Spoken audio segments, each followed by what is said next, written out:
నమస్తే, welcome to Disha TV. ప్రస్తుతం మనతో పాటు ఎంఆర్పిఎస్ వ్యవస్థాపక అధ్యక్షులు మందకృష్ణ మాదిగ గారు ఉన్నారు. వర్గీకరణ సుదీర్ఘ లక్ష్యంతో మీరు 30 ఏళ్ళు వచ్చే నెలతో పూర్తి చేసుకుంటున్నారు. ఈ సందర్భంగా మీకు శుభాకాంక్షలు. ధన్యాలు తమ్ముడు.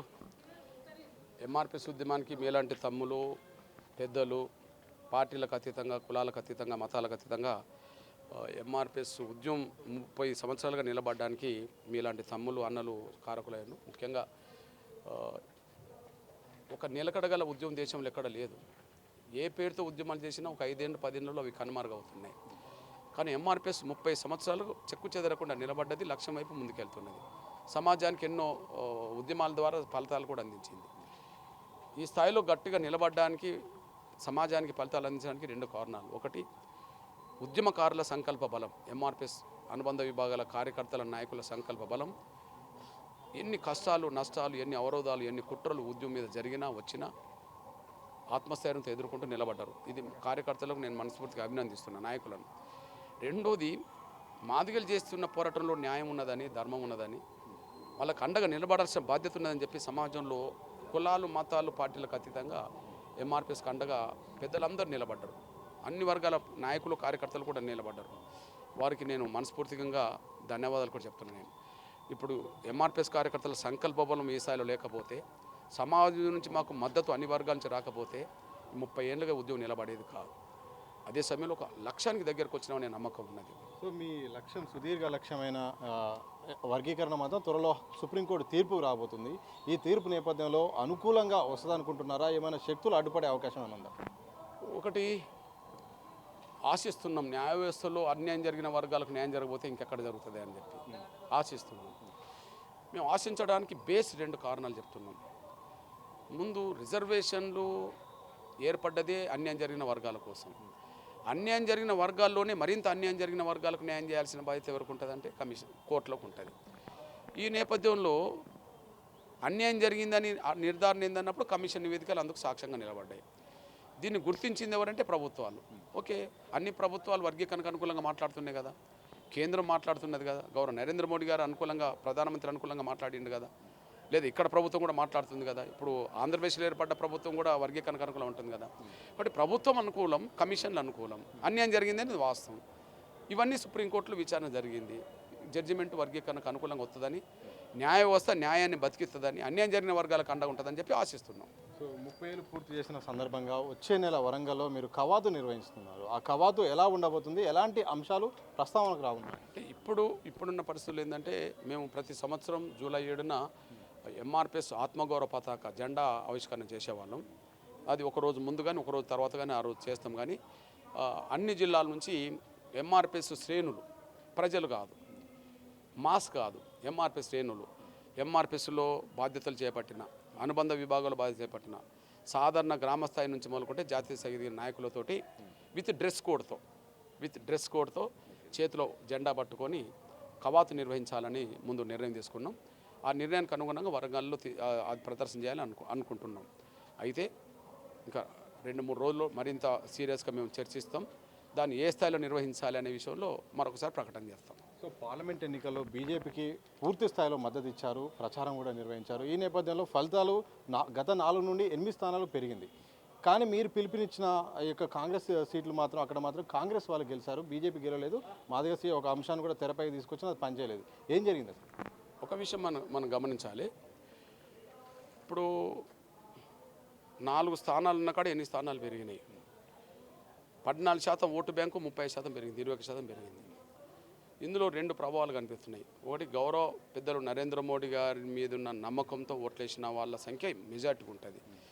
సేమ్ టైం కాంగ్రెస్ విషయంలో మాదిగలకు అన్యాయం చేసిందనే విషయం చర్చ జరగడం వల్ల, మాదిగలు కాంగ్రెస్ పార్టీకి దూరం కావడం వల్ల ఈ ఓటు శాతం పెరగడానికి, సీట్లు పెరగడానికి దారితీసింది. ఇకపోతే నల్గొండ ఎవరు అవునన్నా కాదన్నా కాంగ్రెస్ బలమైన సీటే, ఖమ్మం బలమైన సీటే, మహబూబాద్ బలమైన సీటే, మిగిలిన అన్ని సీట్లు అయిపోయింది. ఇక్కడ మీకు చెప్పదలుచుకునేది అంటే, నాగర్ కర్నూల్ ఇటు బీఆర్ఎస్ బీజేపీ ఇద్దరు మాదిగలు అయిపోయారు. అక్కడ ఒక్కరు నిలబడితే ఫలితం ఇంకో తీరుగా వచ్చేదేమో, మా ఓటు అక్కడ కొంత డైవర్ట్ అయిపోయింది. అట్లనే వరంగల్లో కూడా మాదిగలు బీఆర్ఎస్ బీజేపీ అయిపోయింది. అక్కడ కూడా ఓటు కొంత మాదిగల్లో కొంత చీలిపోయి కొంత నష్టపోవడం దారిస్తుంది. కానీ మీరు ఇంకెక్కడ చూసినా కూడా అక్కడ కూడా మీరు చూడండి, ఇప్పుడు అసలు 50-60 వేల ఓట్లు లేవు నాగర్ కర్నూల్లో, ఇప్పుడు లక్షల ఓట్లు పెరిగినాయి. ఓకే, అట్లనే వరంగల్లో 1,50,000 ఓట్లు ఉండే అంతకుముందు, మొన్న అసెంబ్లీ ఎన్నికల నాటికి 1,50,000 ఓట్లు ఉన్నాయి. కానీ వాళ్ళ 3,60,000 అంటే అదనంగా 2 లక్షల ఓట్లు పెరిగినాయి.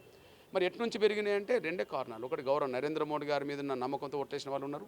మాదిగలకు అన్నీ ఏం జరిగిందని ఓట్లేసిన వాళ్ళు ఉన్నారు. గెలుపుకు ఒక దిక్కు సరిపోయింది, గెలుపుకు ఒక దిక్కు సరిపోలేదు, అంతే. ఇక్కడ కొంత మా ఓట్లు మాకు చీలడం వల్ల కూడా కొంత నష్టపోయిందని మేము విశ్లేషించుకున్నాం. సో స్థానిక సంస్థల ఎన్నికల్లో కులగణన చేపట్టాలి, రిజర్వేషన్లు కల్పించాలని ఒక ప్రధానమైన డిమాండ్ అన్ని పార్టీల నుండి, అన్ని కుల సంఘాల నుండి వస్తుంది. మీరు కూడా చెప్తున్నారు. ప్రభుత్వం కూడా అనుకూలంగా ఉన్నట్టు తెలుస్తుంది. అలాగే త్వరలో సర్వే కూడా నిర్వహిస్తున్నట్టు కూడా ప్రభుత్వ వర్గాలు చెప్తున్నాయి. ప్రభుత్వం నిర్వహించే అవకాశం ఉందా? ఒకవేళ జరగకపోతే ఏం చేస్తారు? నేను ఒక మాట చెప్తున్నాను. ఇప్పుడు మీరు 6 నెలల్లో కులగణన కంప్లీట్ చేస్తామన్నారు. మీరు వచ్చి 6 నెలలు దాటిపోయింది కదా, కంప్లీట్ కావాలి ఇప్పటికే. మీకు చిత్తశుద్ధి ఉంటే మీరు మొదలు గవర్నమెంట్గా ప్రమాణ స్వీకారం చేసిన రోజు వారం రోజులకి ఎత్తే ఇప్పటివరకు అయిపోయేది కదా. మీ కులగణన నిర్వహించడానికి మీరు 6 నెలలు టైం తీసుకున్నారు అన్నప్పుడు 6 నెలలు అయిపోయింది కదా. మరి ఇప్పుడు 6 నెలలు దాటిన రిపోర్ట్ రాకపోవడం మీ తప్పే కదా. మరి మీ తప్పుకు ఎవరు నష్టపోవాలి? ఇప్పుడు కులగణన నిర్వహిస్తే జనాభా 52% వచ్చిందని లెక్కలు వచ్చిందనుకో, 52% రిజర్వేషన్లు అమలు జరగడానికి అవకాశం లేదు కదా. దానివల్ల ఇప్పుడు స్థానిక సంస్థల్లో మేలు జరిగేది కదా, ఈ విద్యా సంవత్సరం మేలు జరిగేది కదా. ఈ డిసెంబర్ నాటికే 2 లక్షల ఉద్యోగాలు భర్తీ చేయాలి మీరు, మీ లెక్క ప్రకారంగా కదా. మరి 2 లక్షల ఉద్యోగాలు భర్తీ చేస్తామంటే దాదాపు 50,000 ఉద్యోగాలు బీసీలు నష్టపోతారు కదా మీరు రిజర్వేషన్లు పెంచకపోతే. అంటే విద్యారంగంలో నష్టపోతారు, ఉద్యోగ రంగంలో నష్టపోతారు, స్థానిక సంస్థలు నష్టపోతారు.